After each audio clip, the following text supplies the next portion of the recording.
اللہ تبارک و تعالیٰ نے ہمیں خیر کے کاموں کے لیے پیدا کیا ہے اور شر کے امور سے اللہ تعالیٰ نے ہمیں روکا ہے۔ اگرچہ خیر کا اور شر کا خالق اللہ تعالیٰ ہے، لیکن خیر کی طرف رغبت دینے والا وہ خود بھی اللہ تعالیٰ ہے اور شر سے روکنے والا بھی اللہ تعالیٰ ہے۔ شر پر جو چیز ہمیں ابھارتی ہے وہ ہمارا نفس ہے۔ نفس کہتے ہیں دل کو۔ دل کی عموماً 3 حالتیں ہوتی ہیں، یہ تبدیل ہوتا رہتا ہے۔ ایک حالت تو یہ ہے کہ خیر کا کام کرنے پر یہ خوش ہو جاتا ہے اور انسان کو ایک اطمینان حاصل ہوتا ہے، اور نفس کی ایک دل کی کیفیت یہ ہوتی ہے کہ شر کا کام کرنے پر یہ ملامت کرنے لگتا ہے کہ یہ آپ نے اچھا نہیں کیا، اور بعض دفعہ یہ دل انسان کو گناہ پر بھی ابھارتا ہے۔ اس کی ایک مثال ہمارے ایک عالم نے لکھی ہے کہ ایک قافلے نے کسی ہوٹل پہ کھانا کھایا تو انہوں نے بل بڑا زیادہ بنا دیا، تو کہتے ہیں ہم نے اتنا کھانا کھایا نہیں تھا جتنا انہوں نے بل بنا دیا۔ تو ہم نے وہ بل تو دے دیا، لیکن ان کے واش روم میں کوئی ٹوٹیاں اچھی لگی تھی، ان کے کور اچھے لگے تھے، تو وہاں جب گئے تو ایک آدمی نے وہ سارے اتار لیے۔ کہتے ہیں انہوں نے بل زیادہ بنایا تو ہم بھی ان کو کوئی صلاح دیں گے، لیکن جب سفر پر نکل پڑے تو اس دل نے اس کو ملامت کیا کہ آپ نے اچھا نہیں کیا۔ یہ دل کی کیفیت ہے۔ تو 20 کلومیٹر سے واپس آئے اور وہ سامان پھر وہیں لگا دیا تو دل میں اطمینان پیدا ہو گیا۔ یہ دل کی کیفیتیں ہیں۔ خیر کی طرف خیر کا کام کریں گے یہ دل مطمئن ہو جائے گا، شر کا کام کریں گے تو یہ دل ملامت کرے گا، اور خواہشات اس میں جو ہے یہ جولانی ماریں گی تو انسان خواہشات کی طرف لپکے گا۔ اس ساری چیز کو کنٹرول کرنے کے لیے اللہ تعالیٰ نے جو سب سے بڑی چیز ہمیں عطا فرمائی ہے وہ ایمان ہے اور اللہ کا خوف ہے۔ خواہشات نفسانی یہ انسان کی فکرات پر غالب آ جاتی ہے۔ جب بھی انسان اپنی خواہشات کا غلام بنتا جائے گا تو اس کی فکر یہ فوت ہوتی جائے گی، مرتی جائے گی۔ پھر نماز بھی چھوڑ رہا ہے تو پرواہ نہیں ہے، پھر گناہ کا کام کر رہا ہے تو پرواہ نہیں ہے۔ تو خواہشات نفسانی پر عمل پیرا ہونے سے انسان کی فکر، انسان کی نظریات یہ ایسا ایسا کمزور ہو جاتے ہیں۔ اور میں نے آپ کو یہ بات بیان کی کہ شیطان انہی امیدوں سے، انہی امنگوں سے، انہی خواہشات کے ذریعے سے بندے پر حملہ آور ہوتا ہے۔ تو جب انسان اپنے دل میں ایمان کو پیدا کر لیتا ہے تو پھر یہ دل خواہشات نفسانی کو کنٹرول کرتا ہے ایمان کے ذریعے۔ لہذا ایمان کی حفاظت، ایمان کو مضبوط کرنے والے اعمال اور ایمان کے تقاضے ہمارے سامنے واضح ہونے چاہیے، اور اس میں کسی طرح کی سستی اور کاہلی کا شکار نہیں ہونا چاہیے، ورنہ شیطان اپنے رستے بنا لیتا ہے، پھر شیطان شکار کر لیتا ہے۔ رسول اللہ صلی اللہ علیہ وسلم کی ایک حدیث ہے، عبداللہ بن مسعود رضی اللہ تعالیٰ عنہ فرماتے ہیں کہ انسان کے ساتھ ایک شیطان اور ایک فرشتہ ہے۔ فرشتے کا اثر یہ ہے کہ وہ دل کے اندر شر کا خیال ڈالتا ہے اور حق کی تکذیب کا خیال ڈالتا ہے۔ شر کا خیال ڈالے گا، گناہ کا خیال ڈالے گا، یہ شیطان کا اثر ہے۔ جب دماغ اور سوچ میں گناہ کے خیالات، جذبات اور جوش مار رہے ہوں تو سمجھے شیطان کا اثر ہو رہا ہے، کیونکہ یہ خناس ہے۔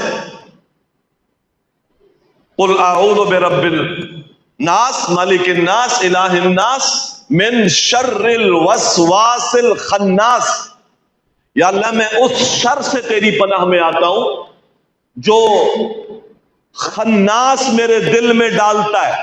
خناس کہتے ہیں پیچھے ہٹے، پھر آگے بڑھ کے خیال ڈالے، پھر خیال ڈال کے انتظار کرے کہ ریئیکشن کیا آتا ہے، پھر خیال ڈالتا ہے، پھر پیچھے ہٹتا ہے۔ خناس کا معنی ہوتا ہے پیچھے ہٹنا۔ تو اس وسواس ڈالنے والے خناس سے بھی یا اللہ میں تیری پناہ میں آتا ہوں، کیونکہ یہ اتنا کام کرتا ہے، خیال ڈالتا ہے، پیچھے ہٹتا ہے، پھر خیال ڈالتا ہے، اور اس خیال ڈالنے میں کبھی سستی نہیں کرتا۔ ہم کہیں نا جان چھوڑ جائے، میں نے آپ کو بتایا تھا یہ سونے سے لے کر حالت نیند میں بھی یہ انسان کی جان نہیں چھوڑتا، یہ وہی خیالات ہے، اور موت کے عالم تک یہ اس کی جان نہیں چھوڑتا۔ تو اس خناس کے وسواس سے بھی، اور وسواس کس کو کہتے ہیں؟ وسواس کہتے ہیں خفیہ آواز کو، خفیہ بات کو، جس کی کوئی دھمک محسوس نہ ہو۔ تو وسواس، اب دیکھیں نا نبی صلی اللہ علیہ وسلم پر ایک وحی نازل ہوتی ہے تو آپ کا سر مبارک جھک جاتا ہے اور پسینہ آنے لگتا ہے، اور جب جبرائیل باپ، وہ ایک روحانی کیفیت ہے جو نبی صلی اللہ علیہ وسلم پر وہ جبرائیل نازل ہوتا ہے اور القاء کر جاتا ہے اللہ کے سارے پیغام کو، اور اس روحانی کیفیت میں بوجھ اتنا پڑتا ہے کہ آپ پر پسینہ آ جاتا ہے۔ یہ ایک مخفی چیز ہے، وہی بھی ایک مخفی چیز ہے، اور وسوسہ بھی ایک مخفی چیز ہے۔ وہی اللہ کا فرشتہ اللہ کے برگزیدہ بندوں پر نازل کرتا ہے، اور وسواس ابلیس اور اس کے چیلے اور اس کی ذریت یہ اللہ تعالیٰ کے بندوں پر حملہ آور ہونے کے لیے وسواس ڈالتے ہیں۔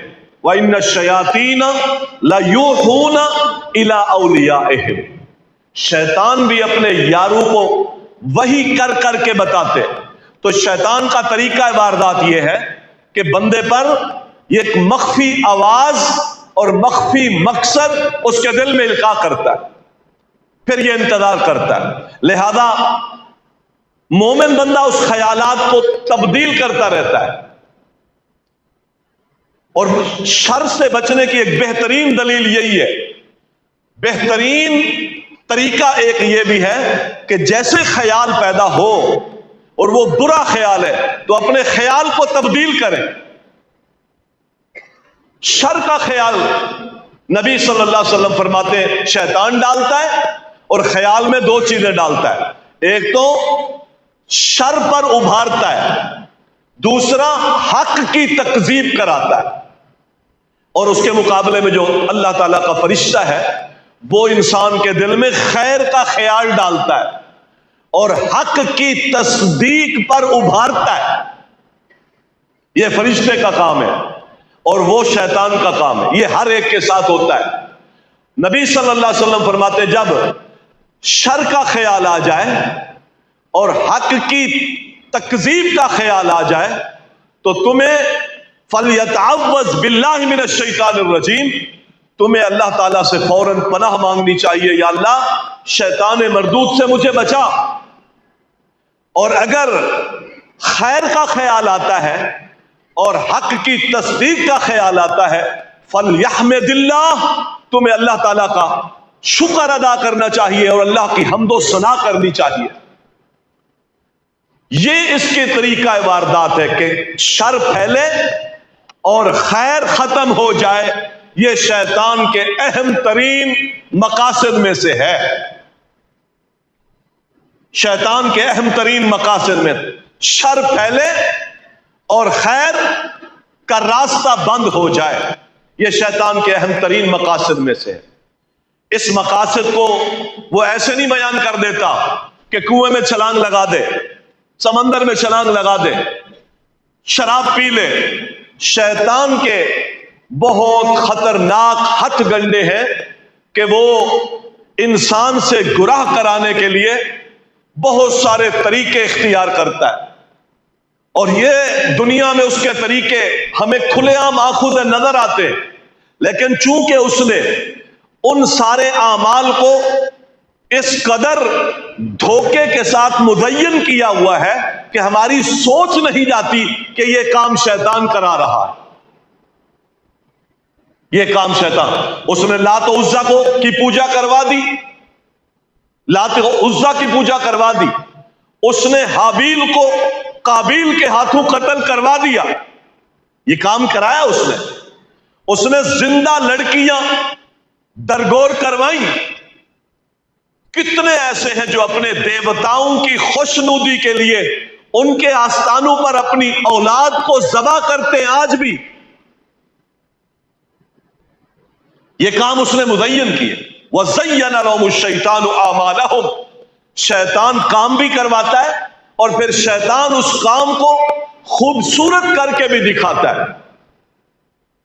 وَإِنَّهُمْ لَيَصُدُّونَهُمْ عَنِ السَّبِيلِ وَيَحْسَبُونَ أَنَّهُمْ مُهْتَدُونَ، یہ بہت بڑی چال ہے شیطان کی کہ ان کو اللہ تعالیٰ کے رستے سے روکتا بھی ہے، بے دین بھی بناتا ہے، کبائر میں مبتلا بھی کرتا ہے، اور پھر اس کے ساتھ ساتھ وَيَحْسَبُونَ أَنَّهُمْ مُهْتَدُونَ، ان کو یہ پٹی بھی پڑھاتا ہے کہ تو صحیح رستے پر جا رہا ہے۔ ابن قیم نے اس پر بہت لکھا ہے۔ تو نبی صلی اللہ علیہ وسلم فرماتے ہیں جب برے خیالات آئیں تو اللہ تعالیٰ سے فوراً پناہ مانگنی چاہیے۔ یہی وجہ ہے کہ ہمیں یہ پیدائش سے، نبی اسلام فرماتے ہیں ابن آدم کا جو بھی بچہ پیدا ہوتا ہے یہ پیدا ہوتے اس کی کوکھ پر آ کر دونوں طرف انگلی مارتا ہے، چونکا مارتا ہے، سوائے عیسیٰ بن مریم کے، کیونکہ اس کی ماں نے یہ دعا کی، یا اللہ انی اعیذھا بک وذریتھا من الشیطان الرجیم، یا اللہ میں اس مریم کو اور اس کی اولاد کو شیطان رجیم کے مقابلے میں تیری پناہ میں دیتی ہوں۔ تو اللہ تعالیٰ نے اس کو محفوظ رکھا، ورنہ دنیا میں ما من مولود، کوئی بھی بچہ پیدا ہوتا ہے تو اس کے پیدا ہوتے ہی آ کر چوکا مار کے اس کو احساس دلاتا ہے کہ تو آ گیا ہے تو میں بھی ہوں۔ اب خیال کرنا، تیری میری کشمکش، تیرا میرا جھگڑا، بنیاد کیا ہے؟ بنیاد جہنم میں لے جانا ہے۔ میرے ساتھ تو جہنم جائے، اس پر کوئی کمپرومائز نہیں کرتا، اس پر کوئی صلح نہیں کرتا، اس پر کوئی ترس نہیں کھاتا، اس پر اپنی اس مکر و فریب کی کیفیت کو کبھی بدلتا نہیں ہے۔ جبکہ انسان، میں نے آپ کو بتایا کہ انسان اپنی حالتیں بدل لیتا ہے، چونکہ فطرتاً انسان خیر پر پیدا ہوا ہے۔ جتنا بھی دور نکل جائے، جتنا بھی مکر و فریب کا عادی ہو جائے، جتنا بڑا قاتل بن جائے، جتنا بڑا دشمن بن جائے، وہ کبھی دوست بن جاتا ہے، وہ کبھی سالے زندگی پر آ جاتا ہے۔ لیکن یہ شیطان اور ابلیس اور اس کی ذریت اتنے خطرناک ہے انسان کے لیے۔ وَكَانَ الْإِنسَانُ عَجُولًا، انسان بڑا جلد باز ہے۔ جلد بازی میں انسان اس کی مجبوریوں کو پکڑتا ہے، آ کر اس کے سامنے پیش ہوتا ہے۔ ابن قیم نے لکھا، اس کو چیک کرتا ہے، جلد باز ہے، فیصلہ جلدی کرتا ہے، اس کے بدن میں کیا ہے؟ سستی ہے، کاہلی ہے، تو پھر اس کو فرائض سے روکتا ہے۔ کیا ہوتا ہے اگر یہ آپ نے فجر نہ بھی پڑھی تو کیا ہوگا؟ کوئی مغرب رہ بھی گئی ہے تو کیا؟ تو جس بندے کے اندر سستی اور کاہلی ہوتی ہے اس کو فرائض سے دور کرتا ہے، اور جس کے اندر پختگی ہوتی ہے دین کی، یہ ہے اس کے مکر و فریب۔ دین میں اگر ہلکا سا سست پاتا ہے، سونگتا رہتا ہے۔ یہ خناس کا بعض اہل علم نے مانا یہ کیا کہ سبزی توڑنے والا ہر روز اپنے کھیت میں جاتا ہے، منڈی میں مال بھیجنا ہے تو وہی توڑتا ہے جو منڈی میں جانے کے قابل ہوتی ہے، اور جو ابھی چھوٹی ہے، پکی نہیں، تو اس کو وہ توڑتا نہیں ہے۔ تو شیطان سونگتا رہتا ہے ہمیں، کیسی فطرت کا مالک ہے، کیا کمزوری ہے اس کی؟ دولت کمزوری ہے، مال کمزوری ہے، شہرت کمزوری ہے، یا پھر یہ شخص سست ہے، کاہل ہے، غافل ہے، سونگتا رہتا ہے۔ سونگ کر اس کی نفسیات کو پڑھ کر اسی اعتبار سے اس کو